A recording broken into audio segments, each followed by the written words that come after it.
जय माता दी। शक्ति की साधना का महापर्व आरंभ हो चुका है और शक्ति की कृपा के बगैर जीवन में कुछ भी संभव नहीं है।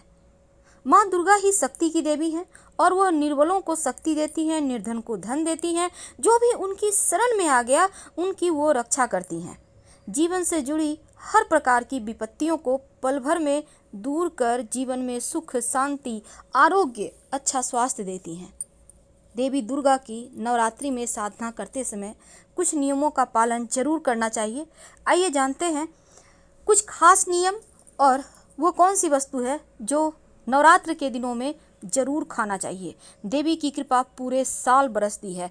चाहे आपके जीवन में धन की मुश्किल हो, संतान की चाहत हो, नौकरी व्यापार की मुश्किल हो, शत्रु परेशान करे, या जीवन में आप सुंदरता चाहते हैं, वाणी की शक्ति चाहते हैं, जैसी भी मनोकामना है, 9 मनोकामनाओं को सिद्ध करने वाली देवी, 9 मनोकामनाओं को पूरा करने वाली देवी माँ आपकी मनोकामनाओं को पूर्ण करेंगी।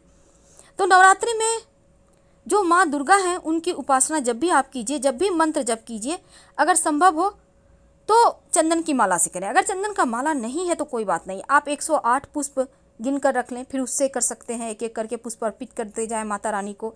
पुष्प नहीं है तो आप बादाम रख सकते हैं, मिश्री के दाने रख सकते हैं, कुछ भी रख सकते हैं।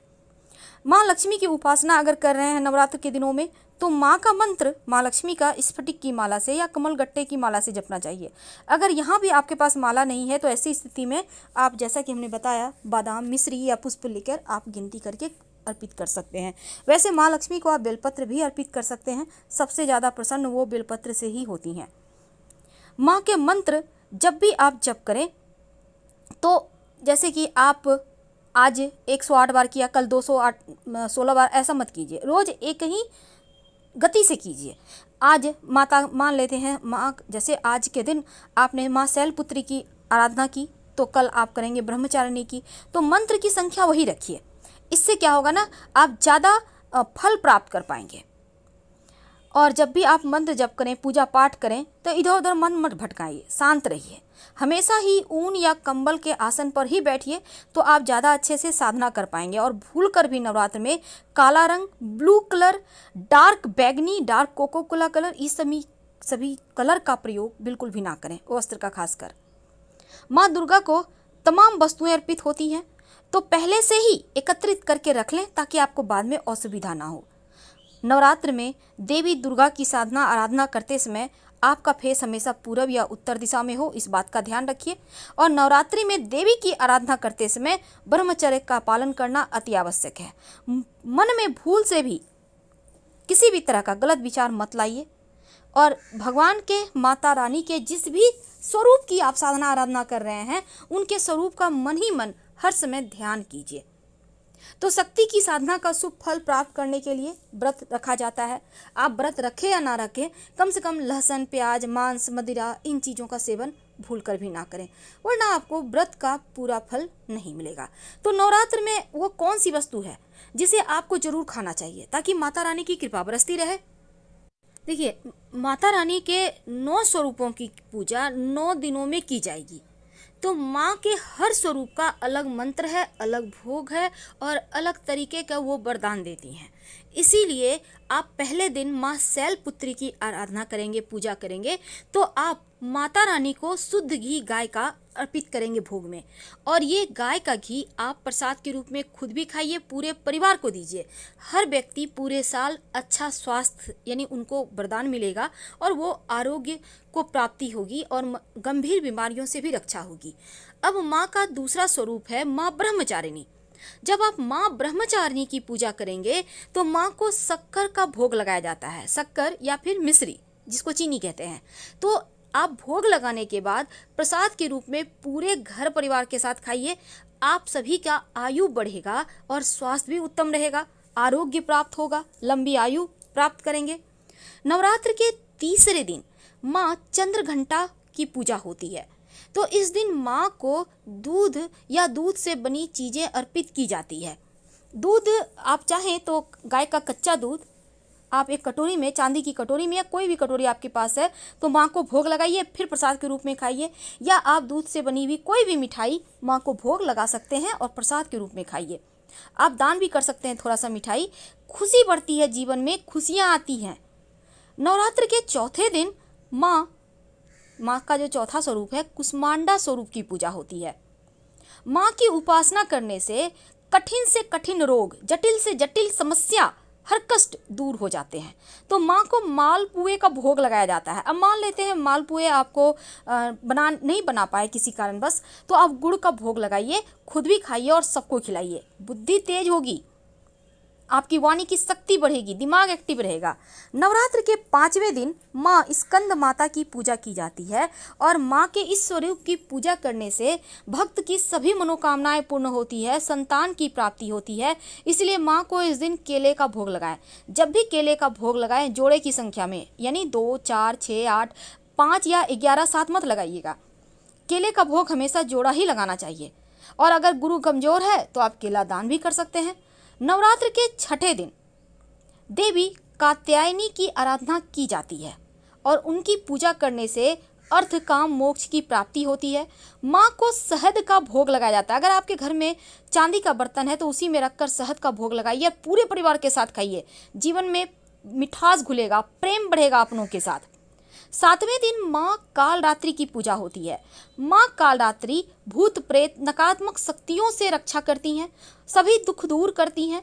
तो माँ को गुड़ का भोग लगाया जाता है। गुड़ जब भी आप भोग लगाइए तो आधा गुड़ घर में अपनों के साथ खाइए प्रसाद के रूप में और आधा गुड़ किसी को दान कर दें या पास के मंदिर में रखाएं। जीवन के कष्ट मिटेंगे, किसी भी तरह का नकारात्मक ऊर्जाएं समाप्त हो जाएगी।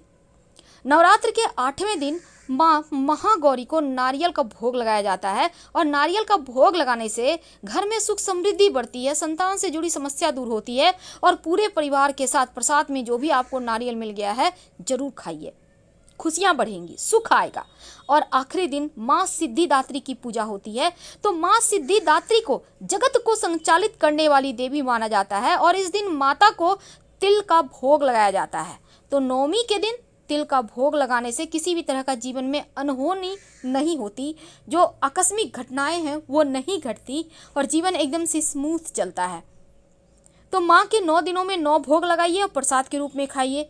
लेकिन जो 10वीं तिथि है जिसको हम विजयादशमी कहते हैं, विजयादशमी के दिन पूरे परिवार के साथ मिलकर माता रानी के मंदिर जरूर जाइएगा और एक न एक नया वस्त्र जरूर पहनिएगा। जरूरी नहीं कि सारे वस्त्र नया हो, एक न एक पहनिए और माता को आप पान का भोग लगाइए, पान अर्पित कीजिए और पूरे परिवार के साथ पान खाइए। पूरा साल आपका बहुत ज़्यादा जीवन में खुशियाँ लेकर आएगा, सुकून लेकर आएगा। और एक दिन नवरात्र में किसी भी दिन माँ को, वैसे महाअष्टमी के दिन कोशिश कीजिएगा, एक कटोरी में दूध ले लें, उसमें एक चांदी का सिक्का डालकर माँ को भोग लगाएं। 1 घंटा कम से कम माँ के सामने रहने दें।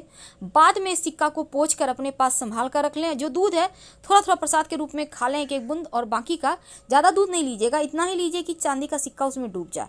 छोटा बड़ा सिक्का मायने नहीं रखता, नया पुराना भी मायने नहीं रखता, आपके पास जो है उसी को डालें लेकिन सिक्का हो। और बाकी का दूध किसी पौधे में डाल दें। वैसे दूध थोड़ा ही लीजिएगा, याद रखिए ज़्यादा आपको बर्बाद नहीं करना।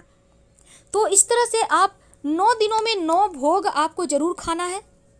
घर में पूजा पाठ करें, नहीं मान लीजिए किसी कारणवश घर में पूजा नहीं हो पा रहा तो आप कहीं से भी प्रसाद की व्यवस्था करें और खाइए। और साथ ही नवरात्र के 9 के 9 दिन पान मत खाइएगा, 10वीं तिथि को खाना है। और साथ ही 2 लौंग माता रानी को नियमित रूप से अर्पित करें और प्रसाद के रूप में खाएं। शत्रु विरोधी शांत रहेंगे, हर तंत्र क्रियाओं से रक्षा होगी। नवरात्र के दिनों में कुछ ऐसी चीज़ें हैं जो बिल्कुल भी नहीं खानी चाहिए। तो उनमें से क्या नहीं खाना चाहिए, चलिए हम जानते हैं। सबसे पहली चीज़ है, तामसिक चीज़ तो लोग नहीं ही खाते हैं, साथ ही उसमें लहसुन प्याज भी शामिल है, यानी लहसुन प्याज का सेवन भी ना करें। और दूसरा, अगर आप नवरात्र के नियमों का पालन करते हैं तो गेहूँ, चावल, मैदा, सूजी, मकई का आटा और सभी प्रकार की फलियाँ यानी सेम वगैरह होता है ना, इनको नहीं खाना है। और यहाँ तक कि दाल भी नहीं खाना चाहिए अगर आप व्रत रखते हैं या फिर पालन करते हैं नियमों का। तो सादा नमक, हल्दी का पाउडर या हल्दी, करी पत्ता और धनिया, सरसों, राई जिसको कहते हैं नहीं खानी चाहिए। इसके अलावा नॉनवेज तो नहीं ही खाना है। इन नियमों का पालन करें। फिलहाल विदा लेते हैं, फिर मिलेंगे बहुत सारी जानकारियों के साथ। धन्यवाद।